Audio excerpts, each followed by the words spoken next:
इस कार्यक्रम के पुण्यार्चक हैं निवेदक सकल दिगंबर जैन समाज, सतना, मध्य प्रदेश। और उस ठंड में सोते सोते ही मर जाते हैं। बड़े भी अगर हो जाते हैं, चाहे वो कुत्ते हों, चाहे सूकर हों, चाहे वो कोई भी और गाय के बछड़े वगैरह हों, बड़े होने के बावजूद भी वो सोने में ही अपनी समय निकालने की कोशिश करते हैं। वो उनकी मजबूरी होती है कि उन्हें इधर उधर घूमना पड़ता है, कि भ्रमण करना पड़ता है, लेकिन अगर उन्हें मौका मिल जाए तो वे एकांत चाहते हैं। उन्हें बस मिल जाए कि यहां कोई आसपास ना हो और स्थान सुरक्षित हो। ये जानवर की सबसे बड़ी संज्ञा होती है। निद्रा को एक संज्ञा के रूप में कहा गया है। ये निद्रा भी अपनी एक आदत होती है, एक संज्ञा होती है, और इस अगर संज्ञा को नहीं जीतते हैं तो आचार्य कहते हैं ये भविष्य सामने आ सकता है। तो ऐसा भविष्य कब आता है? जब हम सुखद का चुनाव करते हैं, सुखद चीजों का निर्णय ले लेते हैं, हमें सुख मिले, और हम हितकर को भूल जाते हैं। जबकि हमें क्या सोचना चाहिए? हितकर चीजों का चुनाव करना चाहिए, हितकर चीजों के लिए हमें निर्णय लेना चाहिए, हितकर चीजों के बारे में सोचना चाहिए। हमारे लिए हितकर क्या है?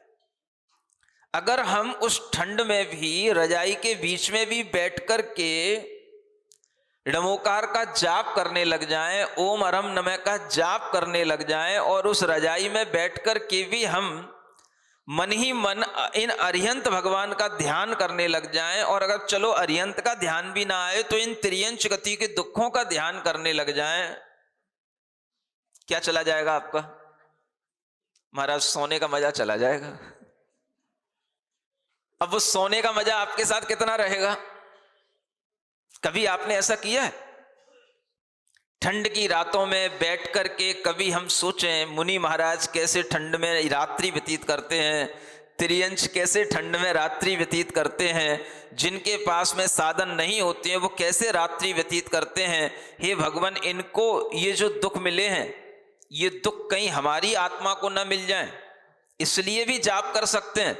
और अगर वो दुख आपको उस समय पर याद आ जाए तो उन दुखों से भी आपके अंदर एक जागृति आ सकती है, नींद चली जाएगी। लेकिन आप नींद को भगाना नहीं चाहते। धर्म ध्यान करने के लिए रात्रियां मिलती हैं, और वह धर्म ध्यान अगर होता है तो ही ये दुखों से बचने का सामने एक मौका आता है। राजा श्रेणिक बहुत दिनों से आपके सामने नहीं आए।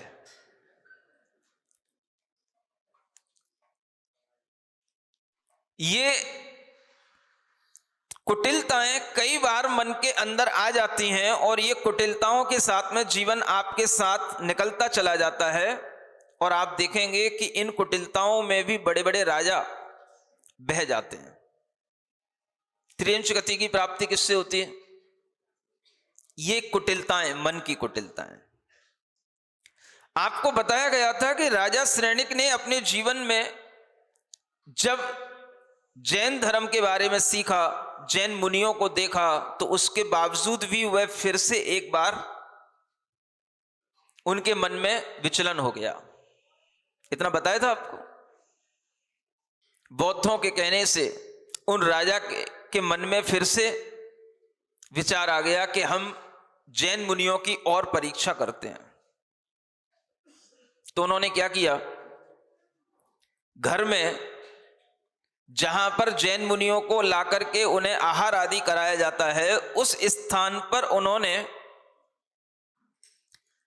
कुछ गड्ढा खोद करके वहां पर अपवित्र जो हड्डी वगैरह होती हैं, ऐसी वस्तुएं वहां पर भरवा दी। सुन रहे हो?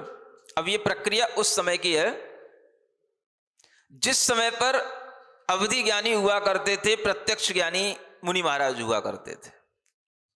आज के समय की परीक्षा के तरीके नहीं है, ये उस समय की परीक्षा के तरीके हैं। अब उन्होंने देखा कि ये चेलना बहुत कहा करती है कि हमारे मुनि महाराज दिव्य ज्ञानी होते हैं, इस भव की भी बात जान लेते हैं, उस भव की भी बात जान लेते हैं, तो चलो एक बार और देखते हैं कि ये हमारी बात तो जान लेते हैं, लेकिन यहां आसपास भी कुछ है, उसकी भी बात जानते हैं कि नहीं जानते। तो ये सोच करके उन्होंने क्या किया कि जो रसोई घर था उसके आसपास, उस रसोई घर के किनारों पर उन्होंने इस तरह का अपवित्र वातावरण तैयार कर दिया। ये पता पड़ गया चेलना को और उन्होंने उस स्थान को ढांक दिया। राजा श्रेणिक ने अपनी चेलना से कहा कि देखो, कभी भी अगर मुनि महाराज आए तो उन्हें पड़गाहन जरूर करना, उनको आहार जरूर कराना और मुझे बता देना, मैं उनको आहार कराऊंगा। जब रानी चेलना ने यह बात राजा के मुंह से सुनी तो उसे बड़ा आश्चर्य हुआ और उसे लगा कि ये अभी भी कुछ थोड़ा सा मन में शंका रखे हुए हैं, अभी भी ये परीक्षा लेने के विचार में है। संयोग से एक दिन 3 मुनि महाराज उनके घर के सामने आए। रानी चेलना को पता पड़ा। अब वो सोच में पड़ी कि इन मुनि महाराज को हम कैसे ज्ञात कराएं कि ये राजा परीक्षा लेना चाहता है और इनकी परीक्षा में कहीं ये जैन धर्म को बिल्कुल ही ना छोड़ दे, ऐसा कुछ ना हो जाए। तो ऐसा ज्ञान करने के लिए उसने मन में विचार किया कि मुनि महाराज के पास में मति ज्ञान होता है, श्रुत ज्ञान होता है, किन्हीं किन्हीं के पास अवधि ज्ञान भी होता है और राजा परीक्षा ले रहा है अवधि ज्ञानियों की। और मुनि महाराज अगर मति ज्ञानी श्रुत ज्ञानी हैं तो वे जो चीजें अवधि ज्ञान से दिखाई देती हैं वो दिखाई देंगी नहीं। तो उन मुनि महाराज को आहार के लिए जब वो आ रहे थे तो रानी चेलना ने उनके सामने ऐसी 3 उंगलियां की। सुन रहे हो?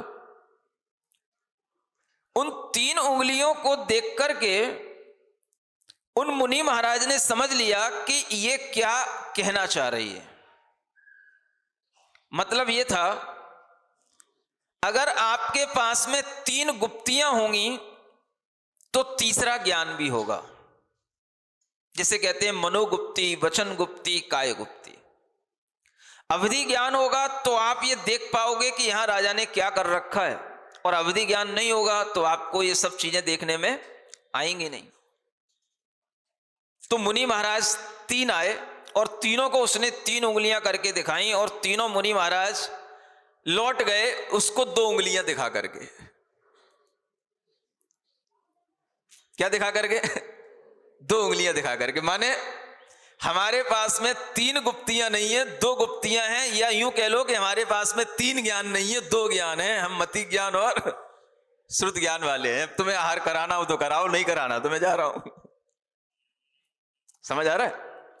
और 3 मुनि महाराज आए और लौट गए।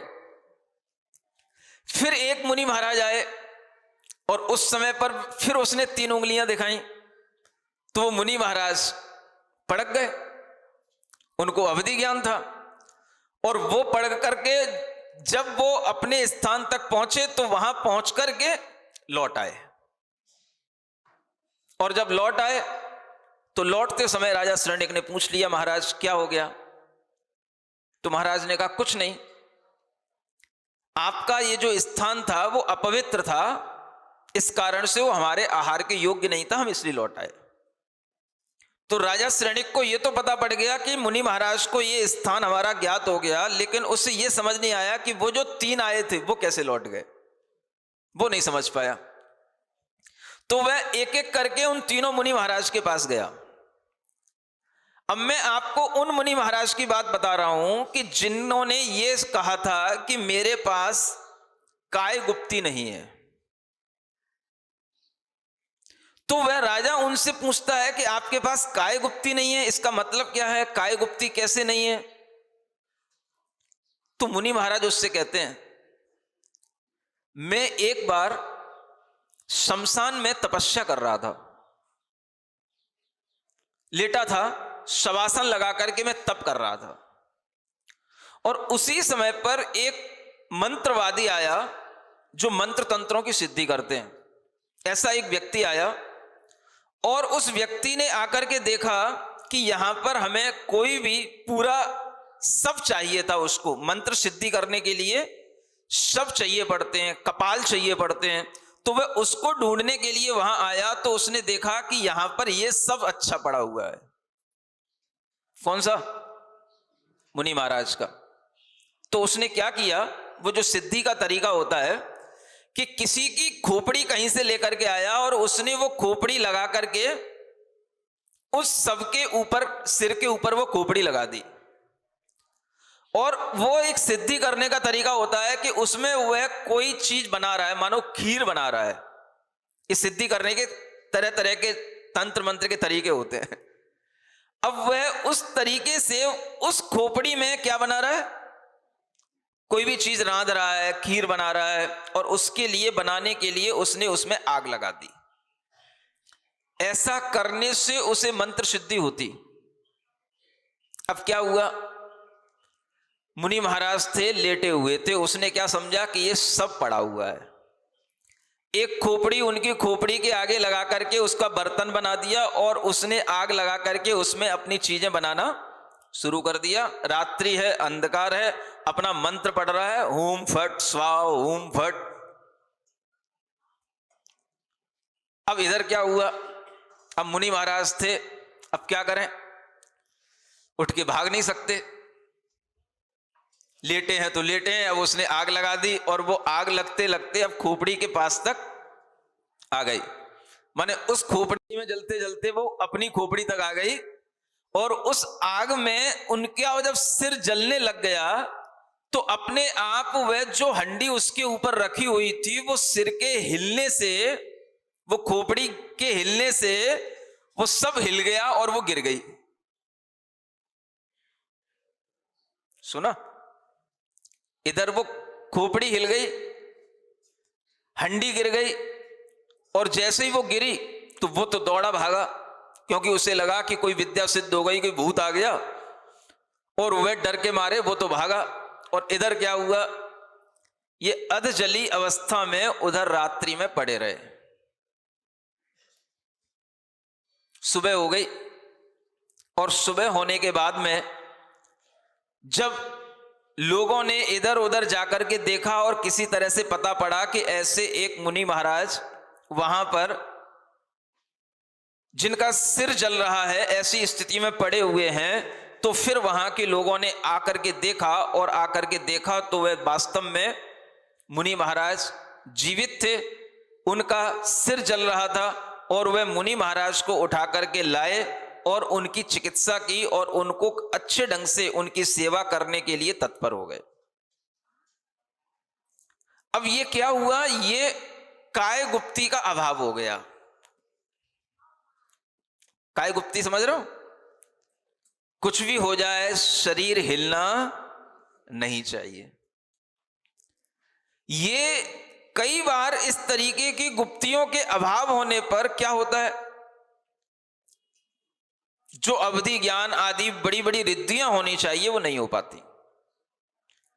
अब उस समय पर जब ये मुनि महाराज जल रहे थे और उस समय पर ये जब ये अपने उस ध्यान में थे, तो वो क्या विचार कर रहे थे, वो विचार यही था जो यहां पे लिखा हुआ है। क्या विचार कर रहे थे, मेरा सिर ये जला रहा है, मेरी खोपड़ी में आग लग रही है, और इस तरह की आग मैं पहले भी कई बार सहन कर चुका हूं, जब मैं त्रियंच था, जब मैं नारकी था। ये ज्ञान हमेशा काम आता है। कष्ट के समय पर अगर आपको कष्ट सहना है, समता धारण करना है, तो ये ज्ञान काम आएगा। और ये ज्ञान जितना श्रावकों के काम में नहीं आता, उससे ज्यादा मुनि महाराजों के काम आता है, साधुओं के काम आता है, व्रतियों के काम आता है, त्यागियों के काम आता है। क्योंकि श्रावकों को क्या पड़ी, श्रावक तो अपना प्रतिकार किसी ना किसी तरह से कर ही लेता है, उसे तो सुख चाहिए, हित नहीं चाहिए। और साधु को क्या चाहिए, हित चाहिए, सुख नहीं चाहिए। साधु को अपनी आत्मा का हित दिखता है, त्यागियों को अपनी आत्मा का हित दिखता है। इसलिए जब उनके सामने कोई दुखद स्थिति बनती है, तो उस समय पर भी वो हित का ही विचार करते हैं। अगर हम इस स्थिति में इस दुख को सहन नहीं करेंगे, तो ये दुख हमारे लिए कभी भी छूटेगा नहीं। इसलिए इस दुख को सहन करना है, और सहन करने के लिए क्या करना है, तो मन में ज्ञान आना चाहिए, विचार आना चाहिए। वो विचार कहां से आएगा, तो ये यही विचार होते हैं।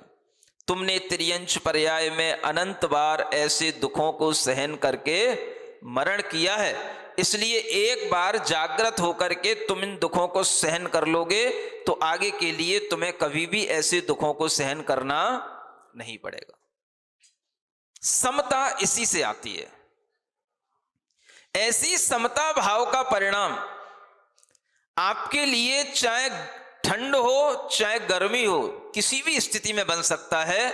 अगर ठंड में दुख होते हैं तो गर्मी में भी दुख होते हैं। ग्रीष्म में आतप से तप्त होकर के भी अरण्य में प्यास के साथ, भूख के साथ बहुत प्रकार से मरण होता है और मरण करके दुखों को वह जीव प्राप्त करता है। इस तरह से भी त्रियंच गति में अनेक बार गर्मियों में भी, तीव्र गर्मी में भी भूख और प्यास के दुख से मृत्यु होती है। यह भी कहा जा रहा है अगली गाथा में। यानी हमेशा मृत्यु होगी तो कैसे होगी? ये प्रकृतिकृत दुख कहलाते हैं। और इन प्रकृतिकृत दुखों में त्रियंच जीवी ऐसे होते हैं जो असहाय होते हैं, उन्हें हमेशा भोजन, पानी, सोने आदि की व्यवस्थाएं नहीं मिलती हैं, इसलिए वह मरण करते हैं। और इस तरह से जब वो दुख पूर्वक मरण को प्राप्त होते हैं तो उनकी वह वेदना, आचार्य कहते हैं, अगर हम आज जागृति के साथ याद करेंगे तो हम उन दुखों से आगामी समय में अपने आप को बचा पाएंगे। गर्मी में दुख हो तो गर्मी के समय पर याद करना, और दुख में, ठंड के समय पर दुख हो तो ठंड के समय पर याद करना। गर्मी के समय पर भी अनेक तरह की पीड़ाएं होती हैं, वो पीड़ाएं आपको दिन में होंगी,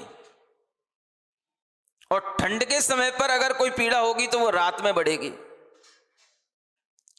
अगर आपके लिए वह रात्रि व्यतीत नहीं हो रही है तो इस तरह से धर्म ध्यान करना, ये धर्म ध्यान करने का सरल उपाय है।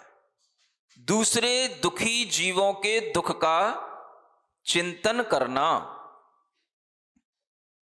ये क्या है? ये धर्म ध्यान है। जानते हो धर्म ध्यान कितने प्रकार का होता है?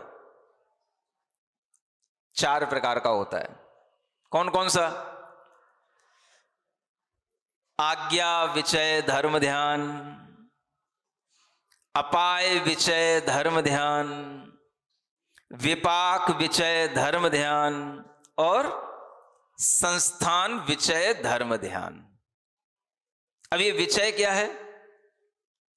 जो सब में एक एक शब्द डला हुआ है, विचय। विचय माने चिंतन करना।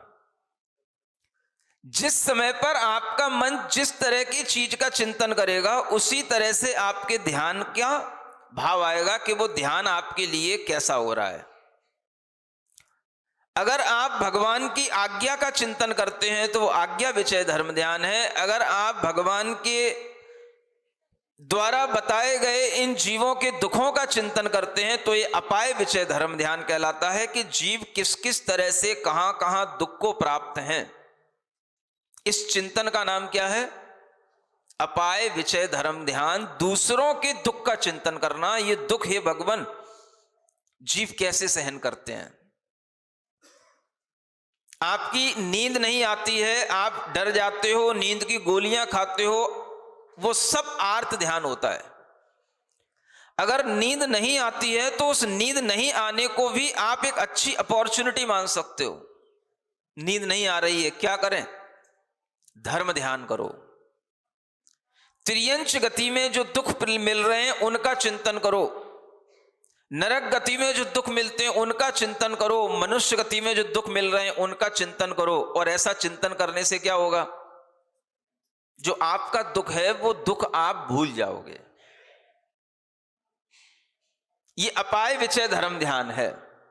और इस अपाय विचय धर्म ध्यान में अगर ये भी आ जाए कि भाई ये दुख मिलते हैं तो कैसे मिलते हैं? जीवों को उनके कर्म से मिलते हैं, और उनके भी जो कर्म बंद हुए तो कैसे हुए? तो वह कर्म बंद इसी तरह के आर्त ध्यान से हुए, प्रमाद से हुए, जिसके कारण से वह कर्म बंद आगे जाकर के इस तरह से फल देते हैं। तो अपने मन में आर्त ध्यान ना आए, धर्म ध्यान आ जाए। इसके लिए सरल सा उपाय है कि आप दूसरे के दुखों के बारे में सोचना शुरू कर दें। विचय माने चिंतन करना शुरू कर दें, सोचना शुरू कर दें। आपकी नींद नहीं आ रही है, धर्म ध्यान से समय निकलेगा, पुण्य बंद होगा, आपकी नींद समय पर आगे के समय में आने लग जाएगी। लेकिन नींद की गोली खा करके सोओगे तो क्या होगा? आर्त ध्यान में समय गुजरेगा, आगे आगे बेहोशी के क्षण बढ़ेंगे और धीरे धीरे मूर्छा आएगी और मूर्छा में ही मरण हो जाएगा। क्या चाहते हो, ये आपको निर्णय करना है। अगर हमें नींद नहीं आ रही है, थोड़ा सा हमें कष्ट होगा, नींद नहीं आ रही है, लेकिन अपने मन को अच्छा बनाने के लिए हम हितकर चीजों का चिंतन करें। हितकारी क्या है? अरे भाई, सोने से ज्यादा हितकारी है धर्म ध्यान करना। और धर्म ध्यान करने का मतलब, जो हमें कुछ भी नहीं आता है तो कोई बात नहीं, हम इसी दुख का चिंतन करें कि बहुत से लोग नींद रात्रि में ले ही नहीं पाते हैं इन दुखों के कारण से। तो हमारे लिए तो कोई ऐसा दुख नहीं है कि हम ठंड से या गर्मी से परेशान हैं। हमारी अपनी कोई अगर नींद नहीं आने का कोई दुख है तो इस दुख को भी हम धर्म ध्यान में बदल सकते हैं, यह सोच करके कि लोग तो इसलिए नहीं सो पाते हैं कि उन्हें भूख लगी होती है, प्यास लगी होती है, ठंड सहन करनी पड़ती है, गर्मी सहन करनी पड़ती है, लेकिन हमें ऐसा कुछ नहीं हो रहा है। हम तो कम से कम धर्म ध्यान कर सकते हैं। ऐसे लोग तो तड़प तड़प के मर जाते हैं, धर्म ध्यान भी नहीं कर सकते हैं। ये विचार मन में आ सकता है कब? जब हमें लग रहा हो कि हमें अपना हित करना है, इसलिए हितकर चीजों की ओर हमारी दृष्टि होगी तो हम सुख की ओर नहीं जाएंगे और उसमें अपना हित कर ले जाएंगे। अगर हमें थोड़ा सा भी उसमें दुख हो गया, क्या दुख होगा? नींद नहीं आई, कोई बात नहीं।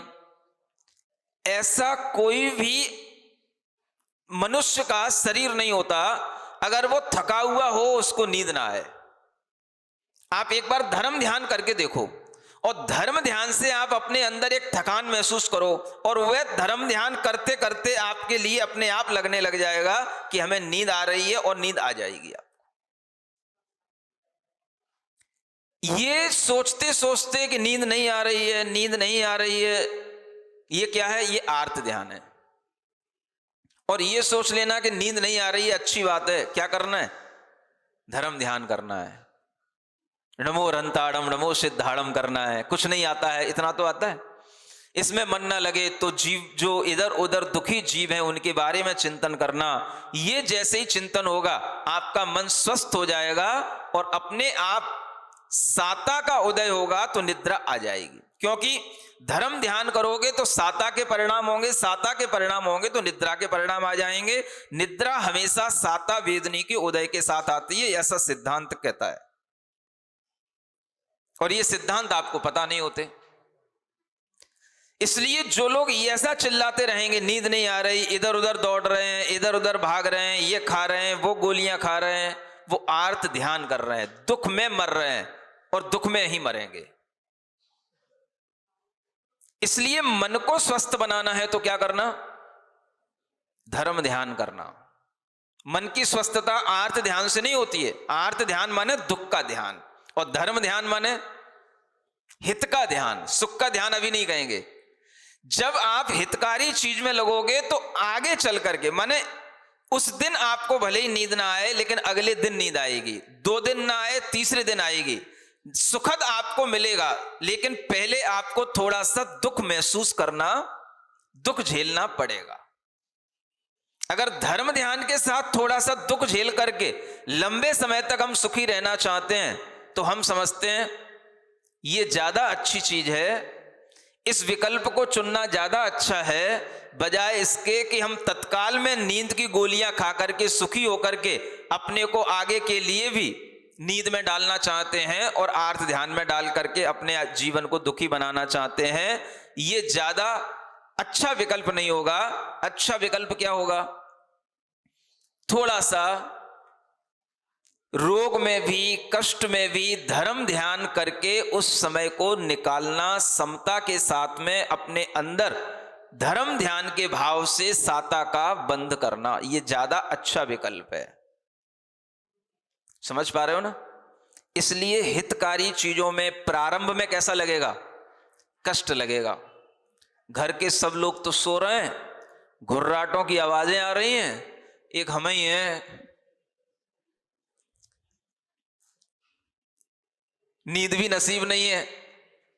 अब बैठ गए, णमोकार का जाप करने के लिए बैठ गए, धर्म ध्यान करने के लिए, ऐसा लगेगा कि देखो ये तो सब सुख में है और हम ही दुख में है। अब ये बुद्धि आपकी थोड़ी सी बदल जाए, ये आपका दुख नहीं है, ये आप दुख को जीत रहे हैं और आगे के लिए अच्छे सुख की तैयारी कर रहे हैं, ये आप अपना हित कर रहे हैं, ये अगर विचार आएगा तो आप धर्म ध्यान कर पाएंगे। अन्यथा जीवन आर्थ ध्यान में ही गुजरता है। सुन रहे हो? ये गृहस्थों के लिए बता रहा हूं थोड़ा थोड़ा सा। और मुनि महाराज देखो शमशान में पड़े हैं, जल रहे हैं, क्या चिंतन कर रहे हैं? और कोई उन्हें सिद्धांत ग्रंथों का स्मरण नहीं आएगा, बस यही चिंतन होता है कॉमन, जो सब काम में आता है। जिस समय पर जल रहे हैं, अग्नि लग रही है, यही विचार करेंगे त्रियंच गति में कितनी बार हम जल जल के मरे हैं, जंगलों में आग लग जाती है, कोई बचाने वाला नहीं होता है, कितने पशु जिंदे जल जाते हैं, हम भी उनमें इसी तरह से जले मरे तड़फे। लेकिन आज हमारे पास में बुद्धि है तो हम अपने अंदर की समता को देखें, हमारे अंदर कितनी दृढ़ता है, कितनी समता है, ऐसा विचार करते हुए उस अग्नि को सहन कर रहे हैं। समझ आ रहा है? भले ही वो खोपड़ी हिल गई तो हिल गई, हमने नहीं हिलाई, अपने आप हिल गई। नहीं समझ आ रहा? कभी कभी ऐसा हो जाता है ना, जैसे एकदम से आपके सामने कोई रबड़ की छिपकली डाल दे एकदम से, नहीं समझ में आया? रबड़ की छिपकली आती ना हो, अगर एकदम से आपके सामने कोई बाहर से आकर एकदम से ऐसे फेंक दे, अभी पूरी सभा में क्षुब्ध हो जाएगी, पूरी सभा हिल जाएगी अभी। और किसी के ऊपर सामने आ गई तो अब वो हिलना नहीं चाह रहा तो भी हिल गया। समझ आ रहा है? लेकिन अगर आप थोड़ी समझदारी के साथ में बैठे रहें, अगर आपको पता हो कि ये रबड़ की छिपकली है, तो आप बैठे रह सकते हैं। समझ आ रहा है? उसके लिए भी साहस चाहिए। लड़कियों में तो वो साहस आना मुश्किल की बात है। समझ आ रहा है ना? इसीलिए कहा जाता है स्त्रियों को मोक्ष नहीं होता। क्यों नहीं होता? क्योंकि उनमें इस तरीके का डर बहुत भरा रहता है। समझ आ रहा है? ये स्त्रियों को अपने आप इस तरीके के डर के भाव बने रहते हैं। पुरुषों में एक साहस होता है कि वे उस डर को समझ सकते हैं, उसको झेल सकते हैं। स्त्री को पता भी होगा कि छिपकली है तो उसको नाम से ही उसको डर लगेगा। उसको पता भी होगा कि रबड़ की है, खाएगी नहीं, तो भी उसको देख करके उसे गिलगिली आएगी। और ये ताकत किसमें आ जाती है? ये पुरुष में एक ताकत आती है कि वह इस तरह से अपने मन को संभाल सकता है। ये भी एक बहुत बड़ा कारण है कि स्त्री में भय रहता है, बहुत ज्यादा भय होता है, एक डरावनापन स्त्री में बहुत ज्यादा होता है। बहुत जल्दी डरने की एक आदत जो होती है, ये आदत भी स्त्री के अंदर ध्यान नहीं करने देती है, एकाग्रता नहीं बढ़ने देती है। इस कारण से स्त्रियों को शुक्ल ध्यान नहीं होते, और शुक्ल ध्यान नहीं होंगे तो केवल ज्ञान नहीं होगा, मोक्ष तो दूर है। यह मुख्य कारण है। अब यह बात हर स्त्री को स्वीकार करनी चाहिए कि मेरे अंदर इतनी एकाग्रता नहीं आ सकती जितनी एकाग्रता पुरुष में आ जाती है। अगर यह स्वीकारता आ गई तो धर्म ध्यान होगा, और यह स्वीकारता नहीं आएगी तो आपको आज्ञा विचय नाम का भी धर्म ध्यान नहीं होगा। क्योंकि यह आज्ञा माने उपदेश है, आज्ञा माने भगवान के द्वारा बताई हुई बात है कि स्त्रियों को मोक्ष नहीं होता है।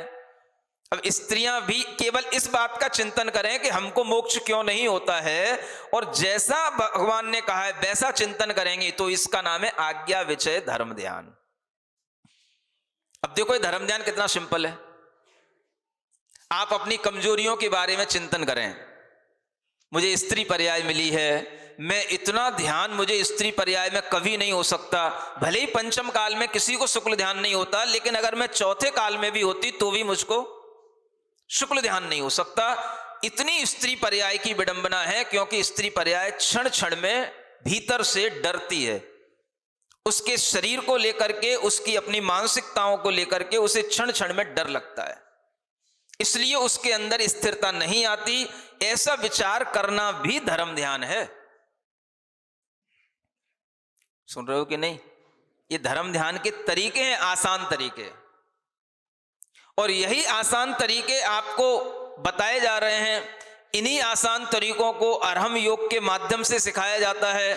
आप देखो, दूर दराज से कितने लोग यहाँ पर अरहम ध्यान के उन तरीकों को सीख करके यहाँ पर साधना करने के लिए आए हैं, और 3 दिन से आपके शहर में साधना कर रहे हैं, आपको पता तक नहीं है।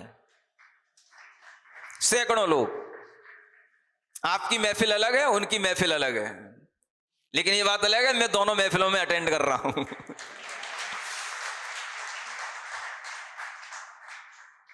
अब कम से कम इतना तो आपका फर्ज बनता है कि अगर वो लोग आए हैं तो एक बार हम उन लोगों को देख तो लें, कौन लोग आए हैं। नहीं बनता फर्ज? अपने शहर में कोई दूसरी जाति के लोग तो है नहीं है, अपने ही सधर्मी लोग हैं, अपने ही लोग हैं, अपना समय निकाल करके आए, अपने परिवार को छोड़ करके आए, 3 दिन से यहां पर हैं, कोई तो 4 दिन से भी हैं, क्योंकि 4 दिन लग रहे हैं उसके संयोजना में। तो हम उन लोगों को भी थोड़ा सा देख पाए, कौन बॉम्बे से आया, कौन बेंगलोर से आया, कौन दिल्ली से आया, एक बार हम कभी देख पाए। नहीं देखना चाहिए? साधकों को भी कभी देखने का भाव आना चाहिए कि नहीं आना चाहिए? जो हर समय दिन रात धर्म ध्यान करने का मन बना करके अपनी साधना में लगे हुए हैं, ऐसे लोगों को भी देख करके हमारे मन में कुछ भाव धर्म ध्यान का आ सकता है। सुन रहे हो? और वो कोई किसी दूसरे ग्रह के लोग नहीं है, आपके आसपास के लोग हैं, बेटे भी हैं, बच्चियां भी हैं। कैसे अपना मन ध्यान में लगाने की कोशिश करते हैं। अगर हम इन चीजों को देख करके भी उत्साह पैदा करेंगे तो भी आपके अंदर धर्म ध्यान की भावना आएगी, और ऐसी भावना आपके अंदर अगर बन सकती? लगता नहीं है। सब रूखे सूखे लोग हैं, पता नहीं कहां से पाले पड़ गए सब हमारे। इनसे कुछ उम्मीद लगाना बेकार की बातें हैं, लेकिन उपदेश देना तो अपना काम है। तो अगर आप ऐसा कर सको तो ये सभा और जो सुबह की सभा जो वहां होती है, इन दोनों सभाओं को मैं चाहता हूं कल के दिन मिक्स कर दिया जाए।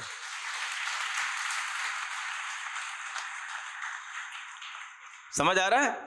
माने कल के दिन वहां पर एक सभा होगी, और उस एक सभा में उनका भी परिचय होगा, उनका भी सम्मान होगा, प्रवचन भी होगा, और ये सभा आज जैसी यहां लगी है वैसी कल वहां पर दिखनी चाहिए। इतना भी आपके अंदर अगर धर्म ध्यान करने वालों के प्रति प्रोत्साहन होगा तो समझना कि हमारा धर्म ध्यान करने में मन लगता है। ये भी इंटरेस्ट को बढ़ाने वाली चीजें होती हैं, और इस तरह का धर्म ध्यान अगर आप करना सीखेंगे तो आपके लिए ये धर्म ध्यान सुलभ होगा, आर्त ध्यान आपसे दूर होगा, तो आगामी समय के दुखों से भी आप बचे रहेंगे। इसलिए धर्म ध्यान शुरुआत में थोड़ा सा कठिन लग सकता है, लेकिन सुख तो वास्तव में लंबे समय के लिए मिलेगा। तो किससे मिलेगा? धर्म ध्यान से। इसलिए धर्म ध्यान हितकर है, और आर्त ध्यान प्रारंभ में सुखकर है लेकिन बाद में दुखकर है। अब चुनाव आपको करना है कि आपको क्या चाहिए, आर्त ध्यान चाहिए कि धर्म ध्यान चाहिए। और इन दोनों चीजों की विशेषताओं को देख करके अपना मन धर्म ध्यान में हितकारी चीजों में लगाने की कोशिश करेंगे तो आपका हित होगा। बोलिए महावीर भगवान की।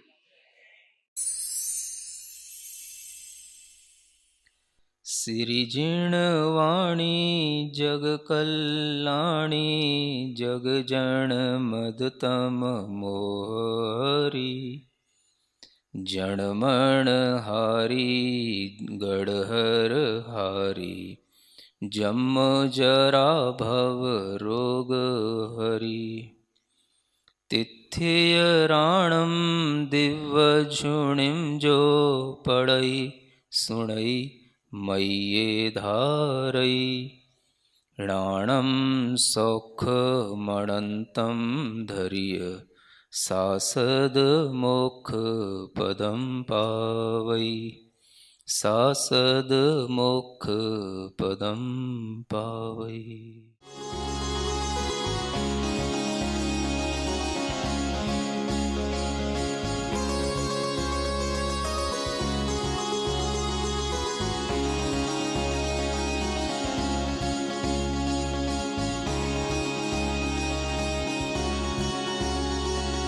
इस कार्यक्रम की पुण्यार्चक हैं निवेदक सकल दिगंबर जैन समाज, सतना, मध्य प्रदेश।